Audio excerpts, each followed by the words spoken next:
જય શ્રી કૃષ્ણ. રાધે રાધે.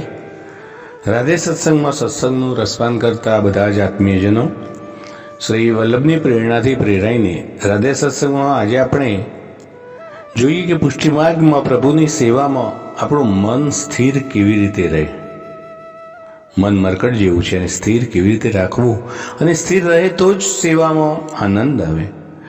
તો પ્રિયજનો તે જાણીએ, પરંતુ તે પહેલાં આપે જો રાધે સત્સંગ ચેનલને હજુ સબસ્ક્રાઈબ ન કરી હોય તો સબસ્ક્રાઈબ કરશો, જેથી નિત્ય સત્સંગની જાણ આપને થઈ શકે. તો પ્રિયજનો, માણસનું મન એ માકડા જેવું છે. માકડું એક જગ્યાએ સ્થિર રહે જ નહીં, કુદા કૂદ કરે. એવી રીતે આપણું આ મન છે. આપણું મન લૌકિક સંસારમાં એટલું ડૂબેલું રહે છે કે તેમાંથી તેને બહાર કાઢવું બહુ મુશ્કેલ છે. મન સ્થિર નહીં થાય. મનને સ્થિર કરવું હશે તો મન એ જે દેહમાં રહે છે તે દેહને સ્થિર કરવો પડશે.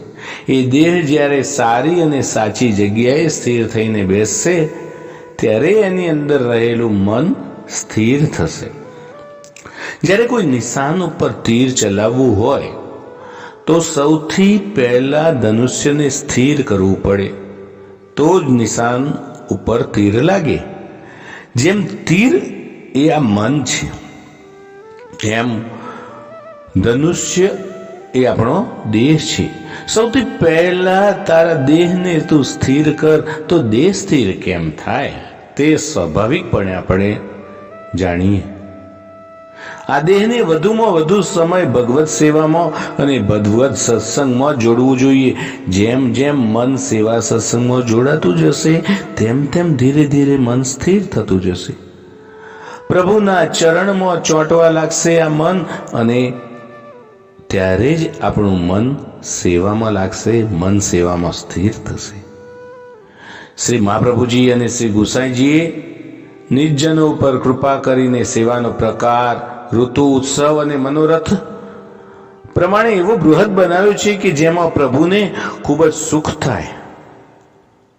આ ઋતુમાં, આ ઉત્સવમાં, આ મનોરથમાં, આ દિવસે આ વસ્ત્ર, આ સામગ્રી, આ શૃંગાર, આવા રંગના વસ્ત્રોની તૈયારી કરવામાં એવા તો લાગી જાવ ને કે બીજું બધું ભૂલી જવાય. પ્રભુ સિવાય બીજું વિચારવાનો સમય પણ ન મળે. અરે, આપણા પુષ્ટિ માર્ગમાં એક ઉત્સવ પૂરો થયો નથી અને બીજા ઉત્સવની તૈયારી થાય. પ્રભુ સેવામાં બીજું વિચારવાનો સમય જ ન મળે, બીજું બધું ભૂલી જવાય. અને પ્રભુની સેવા, ઉત્સવ તૈયારીમાં એવા લાગી જવાય કે બીજું કંઈ યાદ પણ ન આવે. એક ઉત્સવ પૂરો ન થાય કે બીજા ઉત્સવની મહિના પહેલા તો બધાય બેસી જાય. હવે એની તૈયારી શરૂ. આમ આખું વર્ષ ક્યારે વીતી જાય ને તેની ખબર પણ ન પડે. શ્રી મહાપ્રભુજી, શ્રી ગોસાઈજીએ સુંદર સેવા પ્રણાલિકાનો ક્રમ આપીને આપણા જીવોને સેવા સત્સંગ કીર્તનમાં જોડી દીધા કે જેથી તન અને મન તેમાં જ લાગેલું રહે. આ રીતે શ્રી મહાપ્રભુજી અને શ્રી ગુસાઈજીએ લૌકિકમાં ફસાયેલા જીવો અને તેમના મનને ભગવત સેવામાં એવું રંગી નાખ્યું છે કે બીજે ક્યાંય જાય જ નહીં. પ્રિયજનો, આપણે પણ આ માર્ગે ચાલી આપણા મનને સ્થિર કરી સેવામાં મન પરોવીએ. આ સાથે આજના સત્સંગને શ્રી વલ્લભના ચરણોમાં સમર્પિત કરી અત્રે વિરામ લઈએ. ફરી મળીશું રાધે સત્સંગમાં નવા સત્સંગ સાથે. શ્રી વલ્લભાધીશ કી જય. શ્રી ગુસાઈજી પરમ દયાલ કી જય. જય શ્રી કૃષ્ણ. રાધે રાધે.